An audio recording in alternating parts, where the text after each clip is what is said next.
আমন্ত্রণ দেশ জনপদ লাইভে, সঙ্গে আছি আমি তোয়া আফরোজ। অর্থ পাচার মামলায় বিএনপির ভারপ্রাপ্ত চেয়ারম্যান তারেক রহমান ও ব্যবসায়ী গিয়াস উদ্দিন আল মামুন সহ সব আসামিকে খালাস দিয়েছেন আপিল বিভাগ। এ নিয়ে আরো জানাতে হাইকোর্ট থেকে যুক্ত হচ্ছেন সহকর্মী সাবরিনা মজুমদার। সাবরিনা, এই মামলায় আদালতের পর্যবেক্ষণ কি ছিল, কি তথ্য আছে আপনার কাছে জানাবেন?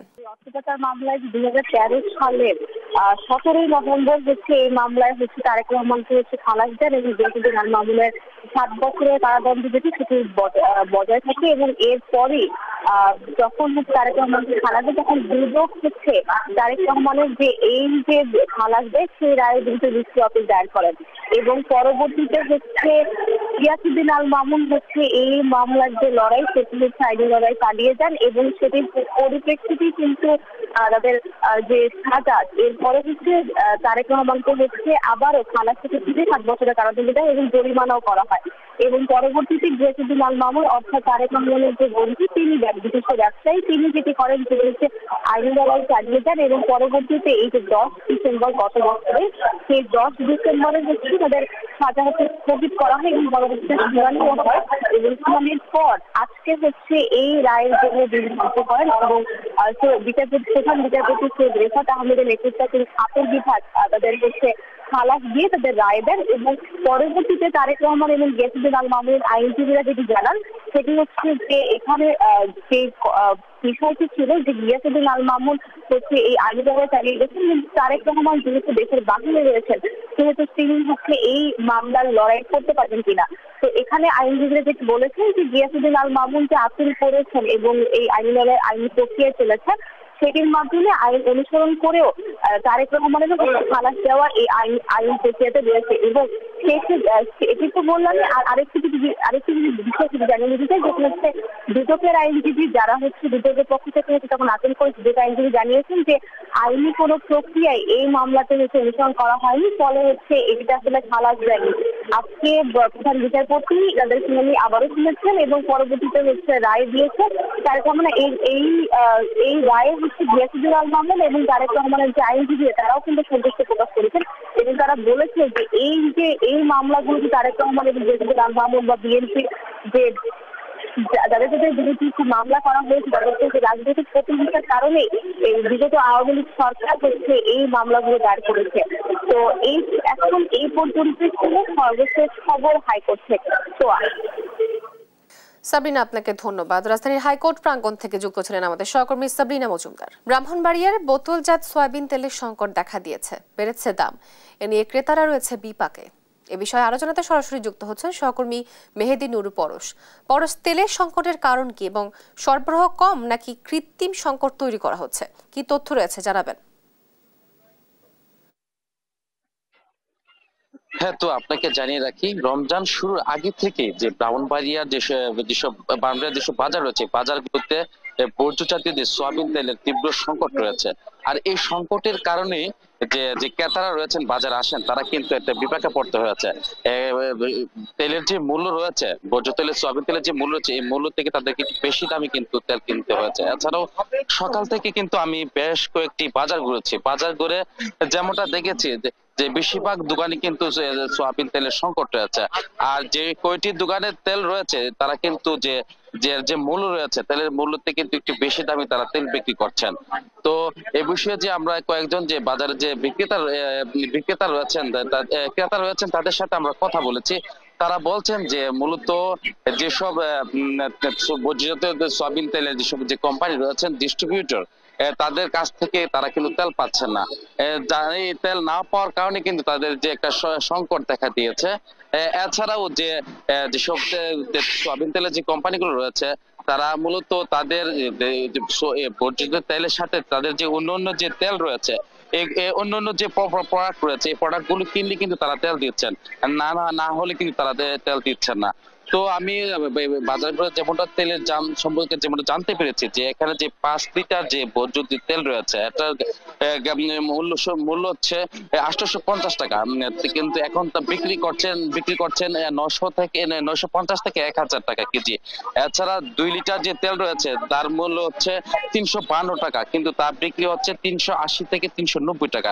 এছাড়া যে 1 লিটার যে তেল রয়েছে তার মূল্য হচ্ছে 172 টাকা, কিন্তু তা এখন বিক্রি করছে 195 টাকা। এছাড়া যে খোলা তেল রয়েছে এই খোলা তেল 170 টাকা কেজি হলেও এখন তারা বিক্রি করছে 195 থেকে 200 টাকা কেজি।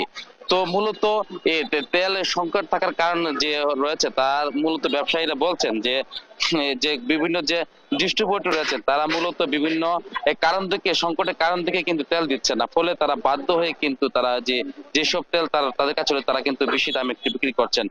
তো তো তো এখন আমি একজন দোকানদার রয়েছে তার কাছ থেকে আমরা জানতে চাবো যে তেল সংকট থাকার কারণটা কি বলতেন।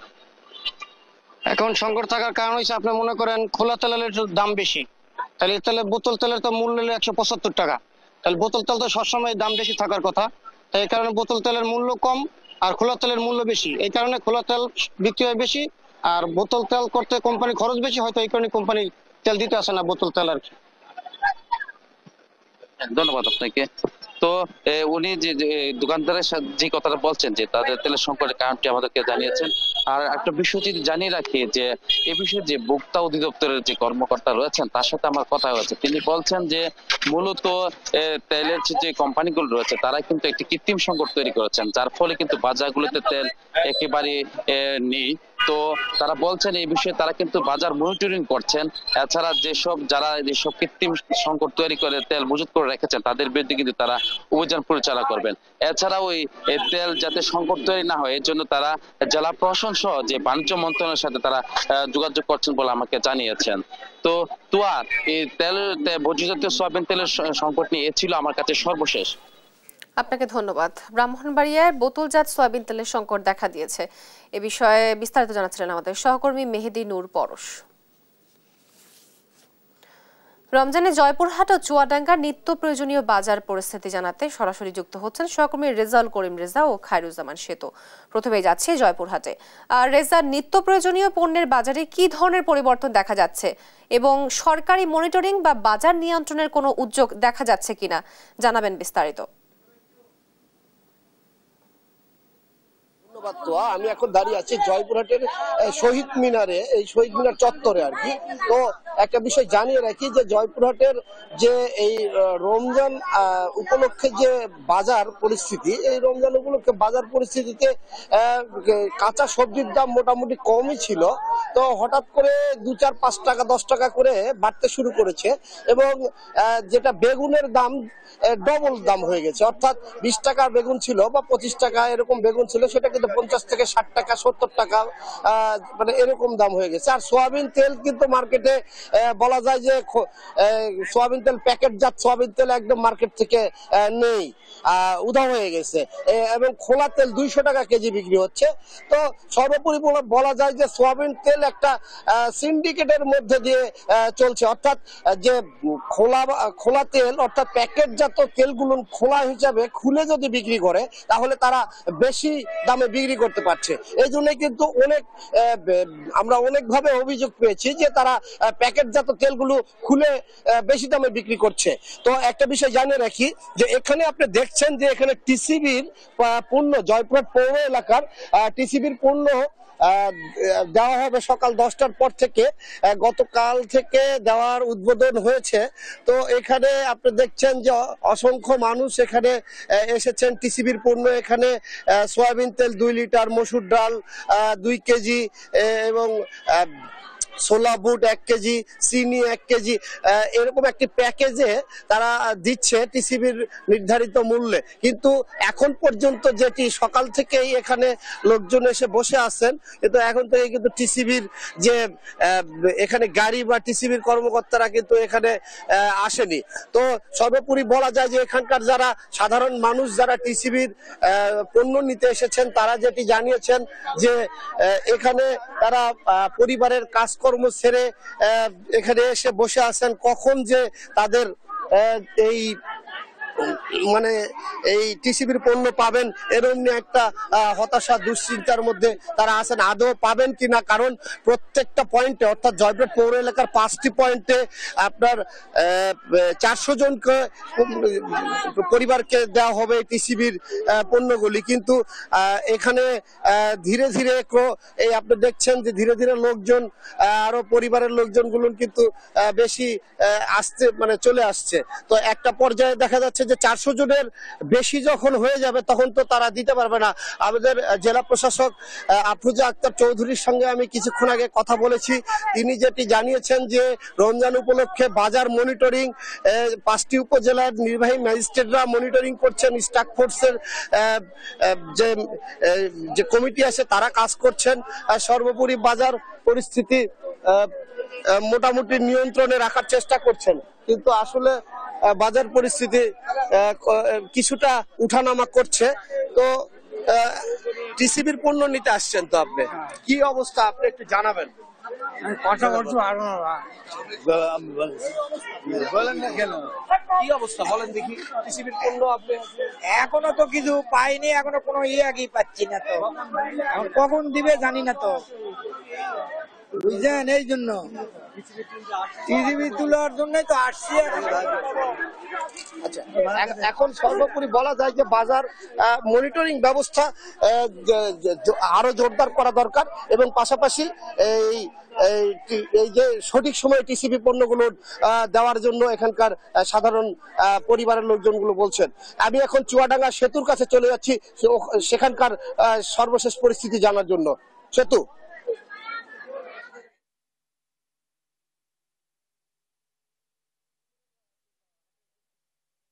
রমজানের নিত্য প্রয়োজনীয় দ্রব্য সেই চিত্র জানাচ্ছিলেন। আমি চুয়াডাঙ্গার কথা যদি বলি, তো চুয়াডাঙ্গার প্রেক্ষাপটে কিন্তু রমজানের আগ মুহূর্তের তুলনায় এবং রমজানের পরে যে পার্থক্যটা, প্রত্যেকটা জিনিসের দামই কিন্তু বেড়েছে। যদি কাঁচা তরকারি কিংবা মাছ মাংস বলি, ওভারঅল কিন্তু প্রত্যেকটা জিনিসের দামই বেড়েছে। তবে একটু ভিন্নতা আছে, সেটা হচ্ছে যে গরিবের আমিষ খেত যেটা হচ্ছে পোলট্রি কিংবা হচ্ছে সোনালী মুরগি, এটাই কিন্তু একটু দাম রীতিমতো কমেছে বলা যেতে পারে। আমি যদি আপনাকে যদি বাজার দর সম্পর্কে একটু অবহিত করি, সেটা হচ্ছে যে কাঁচা বাজারের যে চিত্র, সেটা হচ্ছে রমজানের আগে কিন্তু শশা বিক্রি হচ্ছে 50 টাকা কেজি, সেইটা কিন্তু এখন 80 টাকা দরে কেজি বিক্রি হচ্ছে। একই সাথে রমজানের আগে কিন্তু লেবু বিক্রি হচ্ছে 40 টাকা হালি, সেই লেবু কিন্তু এখন বর্তমানে আজকে যে বাজার দর সেটা হচ্ছে 60 থেকে 80 টাকা হালি কিন্তু বিক্রি হচ্ছে। আমি যদি হচ্ছে কাঁচা মরিচের কথা বলি, কাঁচা মরিচ কিন্তু রমজানের আগে ছিল 40 টাকা কেজি, এখন কিন্তু বিক্রি হচ্ছে 50 টাকা কেজি। একই সাথে যদি আমি আলুর কথা বলি, আলু কিন্তু বিক্রি হয়েছে রমজানের আগে বিক্রি হচ্ছে 40 টাকা, সরি দুঃখিত 20 টাকা কেজি, এখন কিন্তু বিক্রি হচ্ছে 25 টাকা কেজি। এবং একই সাথে বেগুনের কথা যদি আমি বলি, বেগুন কিন্তু রমজানের আগে ছিল 60 টাকা কেজি, এখন কিন্তু 80 টাকা কেজি বিক্রি হচ্ছে। এবার যদি আমি হচ্ছে খাসি ও গরুর মাংস কথা বলি, খাসি ও গরুর মাংসও কিন্তু রীতিমতো বেড়েছে। রীতিমতো খাসির মাংস কিন্তু কেজিতে 100 টাকা বেড়েছে। একই সাথে কিন্তু হচ্ছে গরুর মাংস কিন্তু 50 টাকা কেজি বেড়েছে। অর্থাৎ গরুর মাংস হচ্ছে রমজানের আগে বিক্রি হচ্ছে 700 থেকে 720 টাকা কেজি, সেই গরুর মাংস কিন্তু এখন 750 টাকা কেজি বিক্রি হচ্ছে। একই সাথে খাসির মাংস হচ্ছে চুয়াডাঙ্গাতে কিন্তু বিক্রি হয়েছে রোজার আগে সেটা হচ্ছে 1000 টাকা কেজি, এখন কিন্তু বিক্রি হচ্ছে 1100 টাকা কেজি।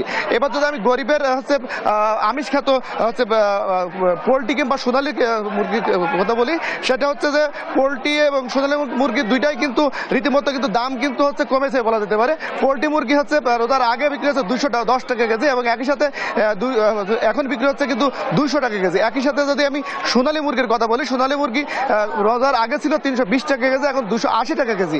এবং যদি দেশি মুরগি যেটাকে বলে, যে আমাদের যে দেশি উৎপাদন হয় দেশি মুরগি, সেটা কিন্তু রোজার আগে ছিল কিন্তু 500 টাকা কেজি, এখন কিন্তু সেটা কিন্তু 550 টাকা কেজি এসে দাঁড়িয়েছে। অর্থাৎ যে এই রোজার ভিতরে কিন্তু দেশি মুরগির দামটাই কিন্তু বেড়েছে। তো আমি হচ্ছে যে বাজারে ঘুরে ক্রেতা এবং বিক্রেতাদের সাথে কথা বলে যেমনটা জানতে পেরেছি, যে বিক্রেতাদের মানে মতামত এমনটাই যে প্রতি রমজান আসলেই কিন্তু রীতিমতো কিন্তু বাজার কিন্তু রে করে বাড়তেই থাকে। এই নিয়ে কিন্তু প্রশাসন হাজার চেষ্টা করে কিন্তু কমাতে পারে না। কিন্তু এবার কিন্তু চুয়াডাঙ্গার চিত্র একটু আলাদা। চুয়াডাঙ্গাতে কিন্তু এখনো পর্যন্ত প্রশাসনের কাউকে বাজার মনিটরিং করতে দেখা যায়নি, যদি করেও থাকে সেটা কিন্তু দায় সারা গোছের। আমি যদি আপনাকে যদি হচ্ছে মানে কাঁচা তরকারি হচ্ছে যে দাম বাড়ার পিছনে যে দোকানিরা আমাকে যেমনটি জানিয়েছে সেটা হচ্ছে যে বর্তমানে যে চৈত্র মাস চলছে, চৈত্র মাসে কিন্তু চুয়াডাঙ্গাতে যে কাঁচা সবজি, এই সবজি কিন্তু হচ্ছে মাঠে কিন্তু কম থাকে। অতএব উৎপাদন কমে যাওয়ার কারণেই কিন্তু কাঁচা তরকারি বেড়েছে বলে দোকানিরা আমাকে জানিয়েছে। এবং একই সাথে যদি আমি গরুর মাংসের কথা কিংবা খাসির মাংসের কথা বলি, গরু এবং খাসি মাংসের প্রেক্ষাপট এমন দাঁড়িয়েছে যে হাটে কিংবা বিভিন্ন এলাকাতে গরু এবং খাসির বাজার দর কিন্তু বেড়েছে। এই কারণে কিন্তু তারা হচ্ছে মাংস ব্যবসায়ী, এরা কিন্তু হচ্ছে মাংসের কেজি বাড়াতে বাধ্য হয়েছে। আমি যদি এবার যদি মাছের কথা বলি, মাছও কিন্তু রীতিমতো প্রত্যেকটাই 50 থেকে 60 টাকা কেজি দরে মানে বিভিন্ন প্রকার ভেদে হিসাবে কিন্তু দাম বেড়েছে। এবং তারপরে কিন্তু মাছের বাজারে কিন্তু যে খুব বেশি ক্রেতা আছে তা কিন্তু নয়, তারপরে কিন্তু দাম কিন্তু বাড়তেই আছে। তো এই বাড়ার পিছনে যে হচ্ছে মাছ ব্যবসায়ীরা আমাকে যেমনটি জানিয়েছে সেটা হচ্ছে যে বর্তমানে যে মাছের হচ্ছে চাহিদা বেশি আর কি। রমজান মাসে মাছ মাংস চাহিদা বেশি থাকার কারণেই কিন্তু মাছের দাম বেড়েছে, কিন্তু আহামরি যে বেচা বিক্রি আছে তা কিন্তু না। তো এই ছিল চুয়াডাঙ্গা থেকে সর্বশেষ।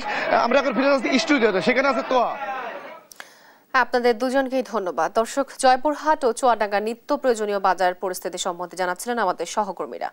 সাভারে 3 দফায় সময় বাড়িয়েও শেষ হয়নি সেতু নির্মাণের কাজ, এতে ভোগান্তিতে 10 গ্রামের মানুষ। এ নিয়ে আরো জানাতে সরাসরি যুক্ত হচ্ছেন সহকর্মী দেওয়ান ইমন। ইমন, ঠিকাদারি প্রতিষ্ঠান বা সংশ্লিষ্ট কর্তৃপক্ষ দেরির কারণ হিসেবে কি বলছে, কি তথ্য আছে আপনার কাছে, জানাবেন বিস্তারিত। তো আপনাকে ধন্যবাদ। আমি এখন রয়েছি আশুলিয়ার নলাম এলাকা এবং আমার পেছনে আপনি দেখতে পাচ্ছেন যে এই যে বংশী নদী যেটি রয়েছে সেটির উপরে কিন্তু 2019 সালে শুরু হয়েছিল এই যে নলাম এই সেতুটির নির্মাণ কাজ। এবং এই নদীর দুপারে কিন্তু 10 গ্রামের মানুষ কিন্তু এখানে বসবাস করেন এবং তাদের দীর্ঘদিনের দাবির প্রেক্ষিতে কিন্তু 2019 সালে এই সেতুটির নির্মাণ কাজ শুরু করে কর্তৃপক্ষ এবং এটি শেষ হওয়ার কথা ছিল 2022 সালে এসে, কিন্তু 3 দফায় সময় বাড়িয়ে সেটি এখন গড়িয়েছে 25 সাল অবধি। তারপরেও কিন্তু আপনি দেখতে পাচ্ছেন যে এখনো পর্যন্ত কিন্তু এই সেতুটির নির্মাণ কাজ শেষ হয়নি। এখানকার যারা স্থানীয়রা রয়েছে তারা যেটি বলছে যে এই যে দুই পারের যে মানুষ, এই দুপারের মানুষের সেতু বন্ধনে, এই 10 গ্রামের সেতু বন্ধনে এই যে তাদের দীর্ঘদিনের দাবি ছিল, সেই দাবির প্রেক্ষিতে এই সেতুটির নির্মাণ কাজ শুরু হলেও কিন্তু এটি শেষ হওয়ার কোনো খবর নেই। যে কারণে কিন্তু চিরচেনা যে দুর্ভোগ মানুষের সেটি কিন্তু তাদের শেষ হওয়ার কোনো বালাই নেই। সেটা এই যে তারা দুর্ভোগে ছিল, চিরচেনা যে দুর্ভোগ, তাদের সেই দুর্ভোগটি কিন্তু অব্যাহত রয়েছে। আপনি দেখতে পাচ্ছেন যে এই যে বংশী নদীটি, এই বংশী নদী পারাপারে একটি মাত্র নৌকা রয়েছে এবং এই অঞ্চলের মানুষ কিন্তু এই নৌকাটি দিয়ে পারাপার হয়। স্থানীয়রা যেটি বলছিলেন যে রাত্রের বেলায় তাদের এই নৌকাটি দিয়ে পার হতে যে অসুবিধায় তারা পড়েন, পাশাপাশি কেউ অসুস্থ হলে বা দূরে কোথাও কোনো জরুরি প্রয়োজনে কিন্তু অন্য কোনো রাস্তা তারা ব্যবহার করতে পারেন না এবং দীর্ঘদিন ধরে কিন্তু তারা এই সমস্যাটির সম্মুখীন হয়ে আসছে। আমরা কর্তৃপক্ষের সাথে কথা বলেছিলাম। এলজিইডি কর্মকর্তা যিনি রয়েছেন সাভার উপজেলার, তিনি যেটি বলছেন যে নানা কারণে, যেহেতু এটি 2019 সালে শুরু হয়েছিল, তারপরে কিন্তু করোনা মহামারীতে আসার পরে কিন্তু এই সেতুটির নির্মাণ কাজ থমকে যায় এবং পরবর্তীতে এই যে ঠিকাদারি প্রতিষ্ঠানটি রয়েছে তারা দফায় দফায় এটা সময় বাড়াতে থাকে। 3 দফায় সময় বাড়িয়ে কিন্তু এখন দেখতে পাচ্ছেন যে নতুন করে আবার এই যে ঠিকাদারি যে প্রতিষ্ঠানটি আছে তারা কাজ শুরু করেছে, কিন্তু যেই আকারে কাজ শুরু করেছে সেটি কিন্তু খুবই সীমিত আকারে।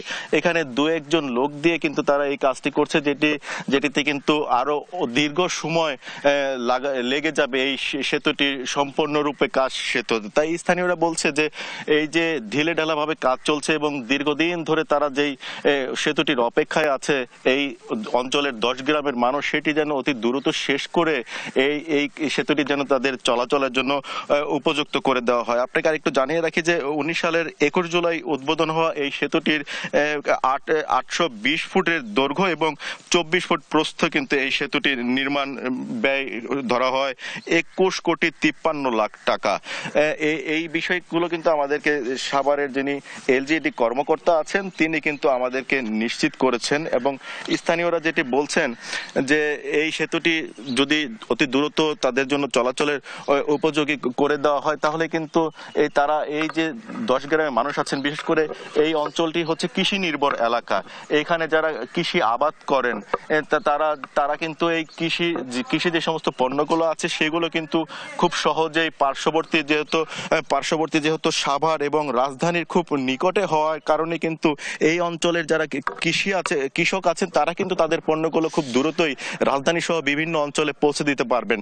তাই তারা বলছেন যে অতি দ্রুত যেন সংশ্লিষ্টরা এই কাজটি শেষ করে তাদের জন্য উন্মুক্ত করে দেয় চলাচলের জন্য এই সেতুটিকে। তো এই ছিল তো আমার কাছে এই সেতুটি নির্মাণ কাজের সর্বশেষ তথ্য। আপনাকে ধন্যবাদ। সাভার থেকে সরাসরি যুক্ত ছিলেন আমাদের সহকর্মী। নড়াইলে ইউপি চেয়ারম্যানের ব্যক্তিগত ঘেরে যেতে সরকারি অর্থায়নে নির্মাণ করা হয়েছে 2টি সেতু। এতে ব্যয় হয়েছে প্রায় 70 লাখ টাকা। এ নিয়ে আরো জানাতে সরাসরি যুক্ত হচ্ছেন সহকর্মী শরীফুল ইসলাম বাবু। বাবু, এ সময় স্থানীয় প্রশাসনের প্রতিক্রিয়া কি ছিল, বিস্তারিত আমাদেরকে জানাবেন। ধন্যবাদ। তো যেমনটি বলছিলেন, নড়াইল সদর উপজেলার বিশাল ইউনিয়নের বন খলিশাখালী এলাকায় পাশাপাশিতে 2টি সেতু নির্মাণ করা হয়েছে। এখানকার ইউনিয়ন চেয়ারম্যান হিমায়ত হোসেন ফারুক, তার যে একটি ঘের রয়েছে SM সিফাউল মৎস্য ও পশু খামার, এই পশু খামারে যাতায়াতের জন্য মূলত এখানে যে প্রথম যে সেতুটি নির্মাণ করা হয়েছে 40,50,000 টাকা ব্যয়ে এই সেতুটি নির্মাণ করা হয়েছে। গত 2023 এবং 24 অর্থ বছরে এই সেতু এবং এর প্রায় 1 কিলোমিটার দূরে আরেকটি সেতু নির্মাণ করা হয়েছে, যেটি প্রায় 30 লক্ষাধিক টাকা ব্যয়ে কিন্তু এই সেতুটি নির্মাণ করা হয়েছে। তো আমরা এখানকার স্থানীয়দের সঙ্গে কথা বলার চেষ্টা করেছি। তারা জানিয়েছেন যে আসলে এই যে সেতু দুটি নির্মাণ করা হয়েছে এটা এলাকার মানুষের কিন্তু আসলে কোনো উপকারে আসছে না, কারণ এখানে যেহেতু ঘের রয়েছে ইউপি চেয়ারম্যানের ঘের, তার ঘেরে যাতায়াতের জন্য এবং তার যে মৎস্য খামারগুলো রয়েছে সেই খামারগুলোতে কিন্তু আসলে ওই মাছ আনা নেওয়ার কাজে ছাড়া অন্য সাধারণ মানুষের কিন্তু কোনো কাজেই আসছে না। তাই স্থানীয়রা বলছেন যে সরকারি অর্থায়নে ইউপি চেয়ারম্যানের ঘিরে যাতায়াতের জন্য যে সেতু নির্মাণ করা হলো এটি আসলে তারা ক্ষোভ প্রকাশ করেছেন। তবে ইউপি চেয়ারম্যানের যেহেতু একজন প্রভাবশালী লোক, তার ভয়ে কিন্তু আসলে স্থানীয়রা এখানে কিন্তু ক্যামেরার সামনে কেউ কথা বলতে রাজি হয়নি। আমরা তার সঙ্গে কথা বলার চেষ্টা করেছিলাম। সে ইউপি চেয়ারম্যান আমাদেরকে জানিয়েছেন যে সরকারের কে আমি ভ্যাট দিই, ট্যাক্স দিই, রেভিনিউ দিই এই মৎস্য চাষ করে, সেই জন্য সরকার এটা করে দিচ্ছে, এটা তো আমি করি না, সরকার আমাকে এই সেতুটি করে দিয়েছে। এ বিষয়ে যে বাস্তবায়নকারী যে সংস্থা রয়েছেন PIO, আমরা PIO সদর উপজেলা মেহেরুন্নেসা, আমরা তার সঙ্গে কথা বলার চেষ্টা করেছিলাম। তিনি কিন্তু এই বিষয়টি নিয়ে আসলে আমরা এই বিষয়ের তথ্য তার কাছ থেকে জানতে চাইলে বা প্রশ্ন করলে তিনি কিন্তু আসলে গণমাধ্যম কর্মীদের উপরে ক্ষিপ্ত হন এবং এক পর্যায়ে তিনি বলেন যে আপনারা যা পারেন তাই এই বিষয় নিয়ে আপনারা লিখে দেন। এই বিষয়টি কিন্তু তিনি আসলে এরকম একটি কথাই বলেছেন। স্থানীয়রা বলছেন যে আসলে এরকম প্রায় 70 লক্ষাধিক টাকা ব্যয়ে 2টি সেতু নির্মাণ করা হলো, সরকারের আমাদের জনগণের টাকায় নির্মাণ করা হলো, অথচ জনগণ কোনো আমরা উপকার পাচ্ছি না, তাহলে এই টাকা দিয়ে সেতু তৈরি করে আমাদের কি উপকার হলো। তাই তারা জানিয়েছেন যে এইখানকার যে স্থানীয় লোকজন তারা আমাদেরকে বলছেন যে এই বিষয়টি আসলে মাননীয় জেলা প্রশাসন যদি এই বিষয়টিকে তদন্ত করে যদি যারা এর সঙ্গে এরকম একটি সেতু নির্মাণ করা হলো যার সঙ্গে মানুষের যাতায়াত বা এলাকাবাসীর কোনো উপকারে আসছে না, সেই সেতু কেন বা নির্মাণ করা হলো সরকারি অর্থায়নে, সেই বিষয়গুলো কিন্তু আসলে তারা তদন্তের দাবি জানিয়েছেন। এই ছিল নড়াইল থেকে ইউপি চেয়ারম্যানের ঘিরে যাতায়াতের জন্য যে 2টি সেতু নির্মাণ করা হয়েছে তার সর্বশেষ দোয়া। আপনাকে ধন্যবাদ। নড়াইল থেকে সরাসরি যুক্ত ছিলেন আমাদের সহকর্মী শরীফুল ইসলাম বাবু। টাঙ্গাইলে যত্রতত্র গড়ে উঠেছে অবৈধ ইট ভাটা, অনেক ভাটাই পোড়ানো হচ্ছে লাকড়ি বা খড়ি। এ নিয়ে আরো জানাতে সরাসরি যুক্ত হচ্ছেন সহকর্মী অভিজিৎ ঘোষ। অভিজিৎ, প্রশাসনের নজরদারি শর্ত কিভাবে এগুলো কার্যক্রম চালিয়ে যাচ্ছে, বিস্তারিত আমাদেরকে জানাবেন। যেমনটি বলছিলেন যে এই টাঙ্গাইলে যত্রতত্রভাবেই আসলে গড়ে উঠেছে এই ভাটাগুলো এবং এই ভাটাগুলোতে কোনোটাতেই আসলে ছাড়পত্র নেই। এই টাঙ্গাইলের কতগুলো ইটভাটা রয়েছে এবং কতগুলো অবৈধ ইটভাটা রয়েছে সেই পরিসংখ্যান কিন্তু জেলা পরিবেশ অধিদপ্তর ওনারা দিতে পারেননি। এবং আমি ওনাদের সাথে কথা বলেছি, যিনি উপপরিচালক রয়েছেন পরিবেশ অধিদপ্তর টাঙ্গাইলের, তিনি তাকে বলার পরেও উনি এই তথ্য দিতে পারেননি এবং উনি বলেছেন যে ওনার যে সেকেন্ড ব্যান্ড রয়েছেন ওনার সাথে যোগাযোগ করতে। আমরা তার সাথেও কথা বলেছি, উনিও এই পরিসংখ্যান দিতে পারেননি। আরেকটি বিষয় হচ্ছে যে এই টাঙ্গাইলে যেভাবে ইটভাটাগুলো গড়ে উঠেছে, মালিক সমিতি বলছে যে তারা পরিবেশ অধিদপ্তর থেকে তারা ছাড়পত্র পাচ্ছেন না, যে কারণে তারা তারপরও এই ইটভাটাগুলো চালু করে যাচ্ছেন। আমি যে ইটভাটা রয়েছে এটি ভুয়াপুরের একটি ইটভাটা। এই ইটভাটাতে কিছু খড়ি পোড়ানো হচ্ছে এবং পাশাপাশি এই শুধু ভুয়াপুর না, এই জেলার প্রত্যেকটি উপজেলাতেই যে ভাটাগুলো রয়েছে যেখানে হচ্ছে কয়লা দিয়ে পোড়ানো হচ্ছে,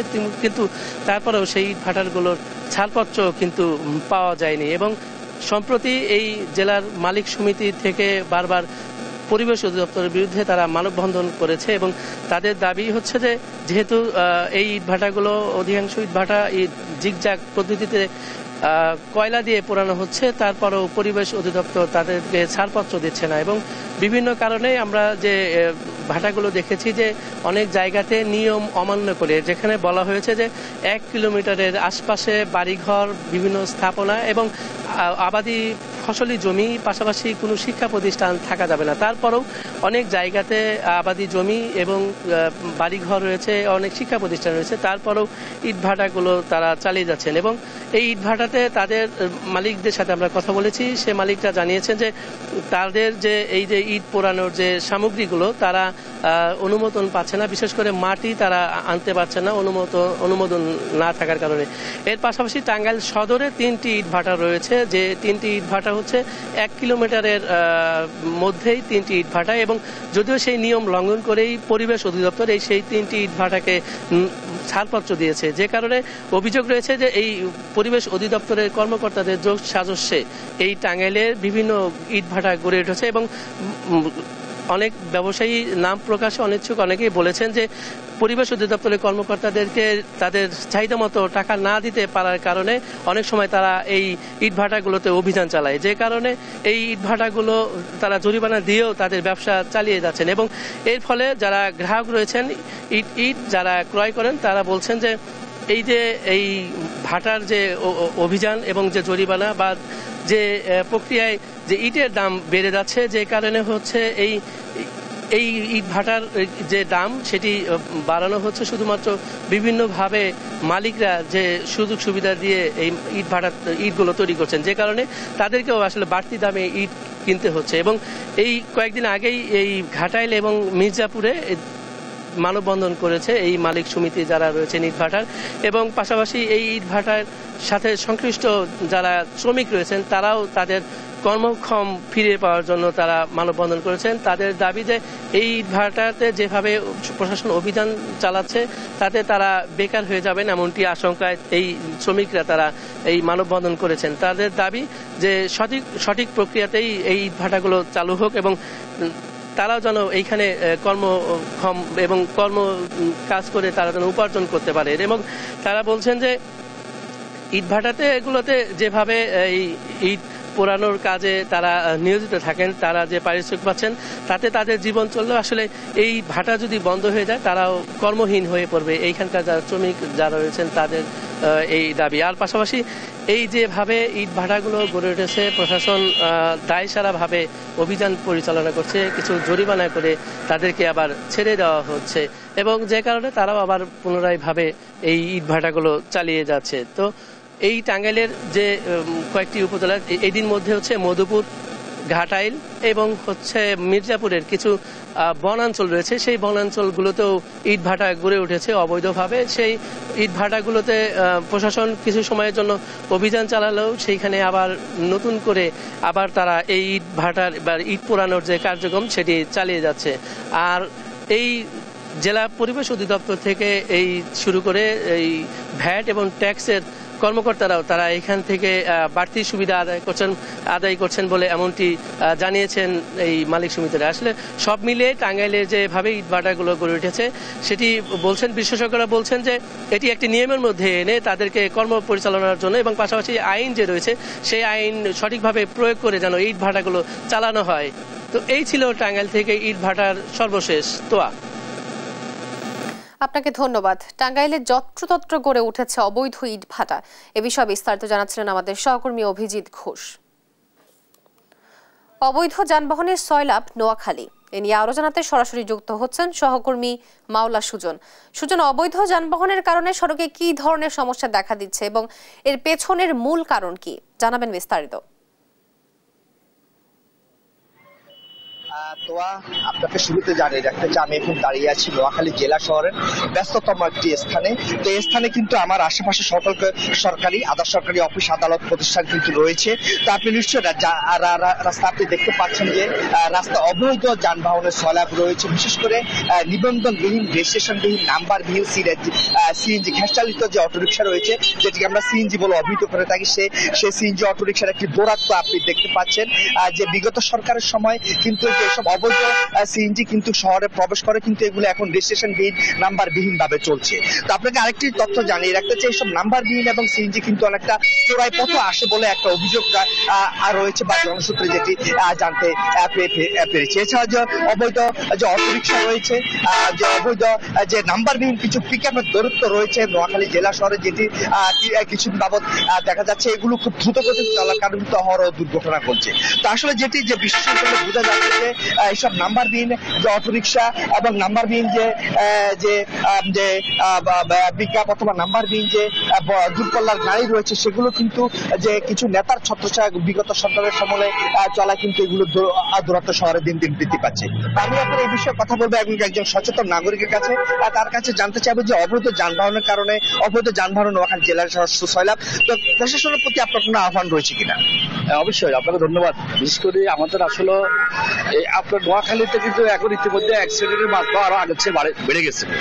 আমরা দেখতে পাচ্ছি যে এখানে এই যে অটো, গ্যাস চালিত মানে রিক্সা বা সিএনজি যাই বলেন না কেন, আমাদের যে পিকআপ, ছোট পিকআপ গুলা ম্যাক্সিমাম রেজিস্ট্রেশন নাই, নম্বর প্লেট নাই, এরা সম্পূর্ণ ইলিগেল ভাবেই রাস্তা চলাচল করতেছে।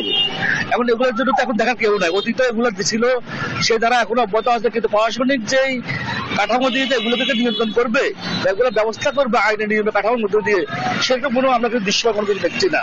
তাই সেখানে যা চলছে কাজকর্ম সেটি এখন ইতিমধ্যেই এই নোয়াখালী জেলা শহরে আপনার বিভিন্ন স্থান থেকে হাজার হাজার সিএনজি মানে যেটা নম্বর প্লেট বিন, যেটা রেজিস্ট্রেশন বিন চলতেছে অবৈধভাবে, লিগেল ভাবে। তাই আমরা চাচ্ছি যে এই বিষয়গুলো যদি সংশ্লিষ্ট কর্তৃপক্ষ যদি তার নজরে না আনে, এগুলো যদি তারা যদি নিয়ন্ত্রণ না করে, তাহলে এটি মানে জনগণের জন্য একটি সম্পূর্ণ হুমকি। কারণ রাস্তা চলাচলে মানুষ প্রতিনিয়ত ওই যে তাদের অভিজ্ঞতা না থাকার কারণে যায় অ্যাক্সিডেন্ট ঘটতেছে। সংশ্লিষ্ট প্রশাসনের কোনো পদক্ষেপ আপনারা দৃশ্যমান দেখতে পাচ্ছেন কি না? আমি কেন, এটা আপনি যে কোনো কাউকে জিজ্ঞাসা করবেন যে বর্তমান প্রশাসন তো মনে হয় আগের চেয়ে আরোই মানে নিম্নমানের, কারণ তারা তৎপর কিংবা তারা আগের চেয়ে মানে তাদের যে গতিটা বাড়ানো দরকার সেরকম কোনো গতি নাই। এবং আমি মনে করি যে আগের চেয়ে সেবার মান যতটুকু বাড়া দরকার ছিল স্বচ্ছভাবে, সেটি এখনো বাড়েনি। এবং বরঞ্চ অনেকে কাজ করতেছে, সেটি যেটি বলছি আমি দায় সারা। এবং এতে করে যাই এবং মানে আমি মনে করি যে রাস্তায় সাধারণ জনগণ চলাচলে সম্পূর্ণ হুমকির মুখে পড়তেই আছে। এবং যখন তখন অ্যাক্সিডেন্ট করতে পারে, রাস্তায় মানুষের জীবন মৃত্যুর দিয়ে চলছে, রাস্তাতে মানুষ চলাচল করতেছে। ধন্যবাদ আপনাকে। তিনি আসলে তেমনটি জানতে বলছিলেন যে সংশ্লিষ্ট যে প্রশাসন রয়েছে, প্রশাসনের দৃশ্যমান কোনো পদক্ষেপ তিনি আজ পর্যন্ত রাস্তায় দেখতে পাননি। অপরদিকে জেলা বিআরটি সূত্রে যেটি জানতে পেরেছি, তারা যে রমজান উপলক্ষে খুব শীঘ্রই তারা অভিযানে নামবে বলে তারা জানিয়েছেন, কিন্তু জেলা যে ট্রাফিক পুলিশ রয়েছে, ট্রাফিক পুলিশের পক্ষ থেকে কিন্তু আমরা কোনো সাড়া পাইনি, তাদের কিন্তু কার্যকর কোনো পদক্ষেপ আমরা রাস্তায় দেখতে পাইনি। তো এই হচ্ছে নোয়াখালী থেকে আমার কাছে সর্বশেষ। অবৈধ যানবাহনের সয়লাভ নোয়াখালী, এ নিয়ে বিস্তারিত জানাচ্ছিলেন আমাদের সহকর্মী মাওলা সুজন। জাতীয় পাট দিবস অনুষ্ঠানে কথা বলছেন বাণিজ্য উপদেষ্টা, আমরা সরাসরি চলে যাচ্ছি সেখানে।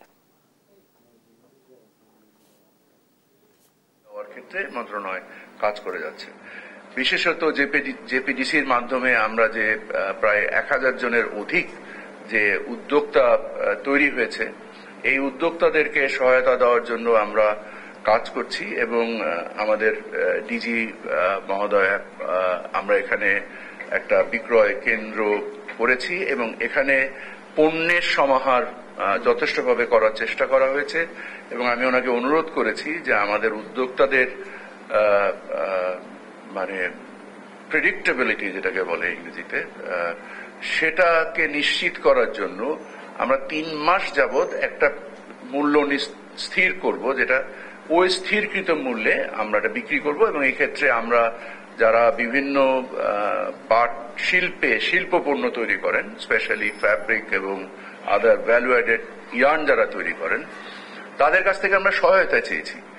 দুঃখজনকভাবে আমরা যদি 1000 এই উদ্যোক্তাদেরকে দেখি, আমিও বসে জাস্ট একটা সিম্পল ক্যালকুলেশন করছিলাম যে যদি মানে যেটাতে আমাদের হাইয়েস্ট ভ্যালু রিয়েলাইজেশন হয়, এই হাইয়েস্ট ভ্যালু রিয়েলাইজেশন এবং এখানে আমাদের যে মানে কর্মযজ্ঞের যে সৃষ্টি হয় সেটাও হাইয়েস্ট, বিকজ একেবারে লাস্ট এন্ড প্রোডাক্ট আর্টিকেলে কনভার্ট হয় একটা পণ্য এবং সেটা কারুপণ্য আকারে যেহেতু হয়, অতএব এর একটা আর্টিজান ভ্যালু আছে এবং এই আর্টিজান ভ্যালুর জন্য এটা মূল্যমানও বৃদ্ধি পায় এবং এখানে শ্রমের ব্যবহারও সর্বাধিক হয়ে থাকে।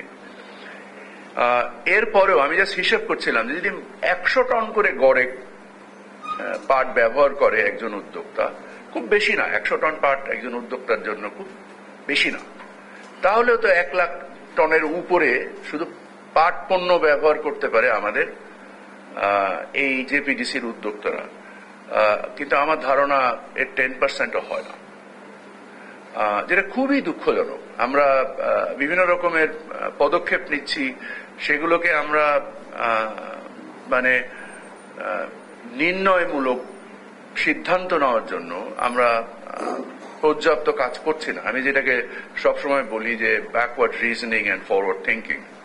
সো আমরা যদি প্রপারলি ব্যাকওয়ার্ড রিজনিং আমাদের পদক্ষেপগুলোকে নির্ণয়মূলক করে আমরা সামনের দিকে আগানোর পদক্ষেপগুলো গ্রহণ না করি তাহলে হবে না। এছাড়া শিল্প পণ্যের ক্ষেত্রেও আমরা দেখেছি যে আমাদের কোভিড পরবর্তীতে পাটের শিল্প পণ্যের একটা ব্যাপক চাহিদা তৈরি হয়েছিল এবং আমরা হয়তো $1 বিলিয়ন বা $1 বিলিয়ন প্লাস ক্রস করেছিলাম এবং ওই সময়ে আমাদের পাটের বাজারের যে একটা অনিয়ন্ত্রিত একটা মূল্য কাঁচা পাটের বাজার সৃষ্টি হলো, প্রায় 2000 টাকার পাট ওই সময় 7000 টাকায় চলে গেল এবং তার ফলশ্রুতিতে আন্তর্জাতিক বাজারে আমরা আমাদের পাট পণ্য বিক্রয়ের ক্ষেত্রে বিভিন্ন ধরনের প্রতিশ্রুতি ভঙ্গের কারণে এবং অতিমূল্যের কারণে আন্তর্জাতিক ক্রেতাসমূহ আমাদের কাছ থেকে সরে যেতে শুরু করে। দর্শক, জাতীয় পাট দিবসের অনুষ্ঠানে কথা বলছিলেন বাণিজ্য উপদেষ্টা শেখ বশিরউদ্দিন। আমরা সরাসরি ছিলাম সেখানে। এই ছিল এখনকার দেশ জনপদ লাইভ। পরের বুলেটিন দেখার আমন্ত্রণ রইল। এছাড়া দেশ টিভির সর্বশেষ সব খবর পেতে ভিজিট করুন www.desh.tv। ফেসবুকে আমাদের সঙ্গে যুক্ত থাকুন দেশ টিভি অথবা দেশ টেলিভিশন পেজে। সর্বশেষ সব ভিডিও পেতে ইউটিউবে আমাদের হ্যান্ডেল @দেশ টেলিভিশন অথবা @দেশ টিভি নিউজ লিখে সার্চ করুন। ধন্যবাদ।